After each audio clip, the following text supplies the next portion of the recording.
nice to see you. Is that? Thanks for Have you ever done stuff in front of a live audience? I've done a little. Oh, there's some theater, yeah. Yeah. I know you did. You did Saturday Night Live years ago with. I did. In fact, Tracy Morgan was just out here. You did. know. He was on the cast when you hosted. Yeah. There's you. He's amazing. Tracy's back there. Behind David Bowie and David Spade. Oh my gosh. What was that like that night? Were you nervous? Terrifying. Really? I mean, the scariest thing I think I've ever done. Really? Well, I was young. Oh, yeah. And it's a big responsibility. Yeah. You know, I wasn't known for comedy either, so No. you know, I was a little intimidated. But after the whole thing, did you want to do it again? Were you like, yeah, I'm hooked? You're like, I did it. Let's go. I honestly felt like in that moment, it was the first time I think I was able to like Understand. think. I think I just blacked out for the whole thing. Did anyone give you any good advice or anything? Or? Lauren did. He was actually really sweet because he knew how scared I was. And he said something really lovely. He said, you know what people love about this show is the mistakes. So if you, I was really? like, oh good, you've got a lot of confidence in me. There you go, yeah. Well, get ready for a lot of mistakes, yeah. No, but it was sweet. And that is what people love about the show, is knowing that it's live and anything can happen, and when you guys crack up and all of that. Performing without a net, yeah. Well, now I want to mention you're starring in season 4 of The Lincoln Lawyer, by the way, which is fantastic. If you haven't seen it, watch it right now. It was #1 on Netflix. It's the biggest thing ever. But this season's all about you, bud. I do a lot this season. She's good. Yeah, Maggie. She's a great character, and I know that audiences really want to vie for Mickey and Maggie to get together and stuff. But I haven't. You know, she's a really good lawyer, but I haven't really been able to show that in this one. She gets very involved in defending Mickey. Yes. Yeah. Good. He's in trouble. Okay. All right, we're going to find all about that. I want to talk about Scream 7. The original Scream came out 30 years ago. Crazy. Is that crazy? Not crazy. 30. Is it fun to look back and see how much has changed? How old I am? No. I mean, just with the movies and all that stuff. Yeah, it's nuts. It's not. I mean, it's so odd to even consider a sequel of a film, but to consider a franchise. I mean, there aren't actually that many franchises. No. So to think that you actually get to be a part of one and play a character for 30 years is just like, I'm so grateful. It's so fun. When you did this, I mean, like look at this cast. I know. It's you and Drew Barrymore, David Arquette, Courtney Cox. Yeah. Skeet Ulrich. Yeah, and at that time, you know, Drew was famous and Courtney was getting there, but the rest of us.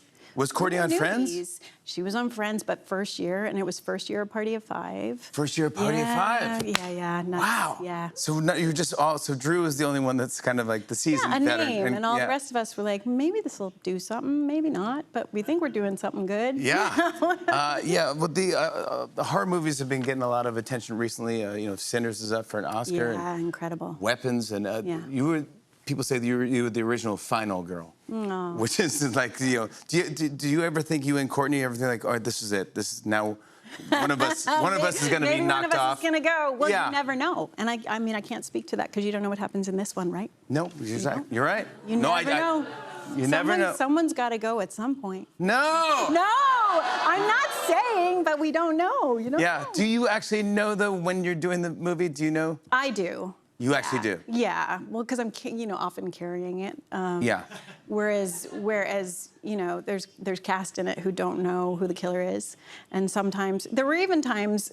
I think it was on 2 or 3 that the actors who were playing the killers didn't find out until later in the shooting as well. Oh, really? Yeah. So you're I don't know. They try to be really secretive about these movies because people get so excited. Has it changed throughout the years? Like the first year you did it was like.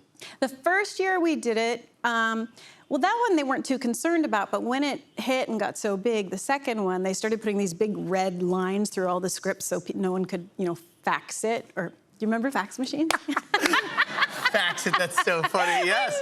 I do remember, yeah, of course, I love fax machines. Yeah, and then the third, they started putting out fake scenes out on the internet to make sure that no one knew who the killer was going to be. These are a whodunit, you know, they're classic whodunit. Yeah. You don't want to know who done it. No, you don't want to know who done it, but you know kind of who done it. Yeah. In the film, Scream is basically a love letter to horror, the genre, and in the film you actually learn about the 3 rules to surviving a horror movie. Yes. Do you remember any of these rules? Jamie Kennedy. Jamie Kennedy was great. So good. Yes, it was. It's just classic. Amazing. We had such good actors in these movies. You really did. Matt and Skeet and Jamie and David, and the way they carried the humor and just great. But yeah, so Randy talks about the rules, and one of them is don't have sex. That's correct. Yeah. That's usually when you get murdered. Yeah, don't don't drink or do drugs. Yeah, that's another one that happens. And never say I'll be right back.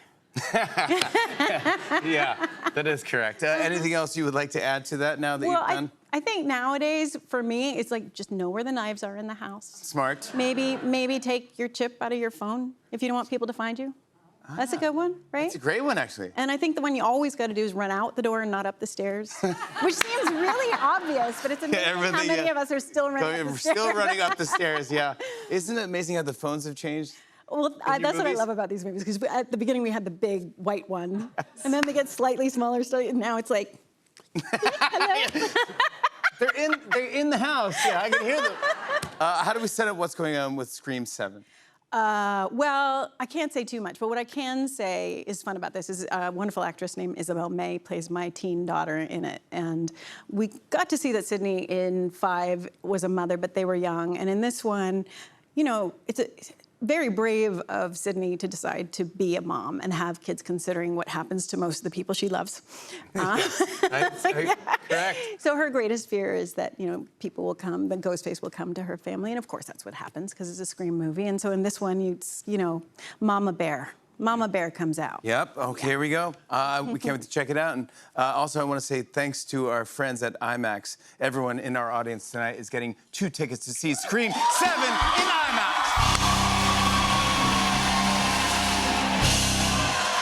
Thank you, IMAX. Thank you, Neve Campbell. Here's the clip. Here's Neve Campbell in Scream 7. Take a look.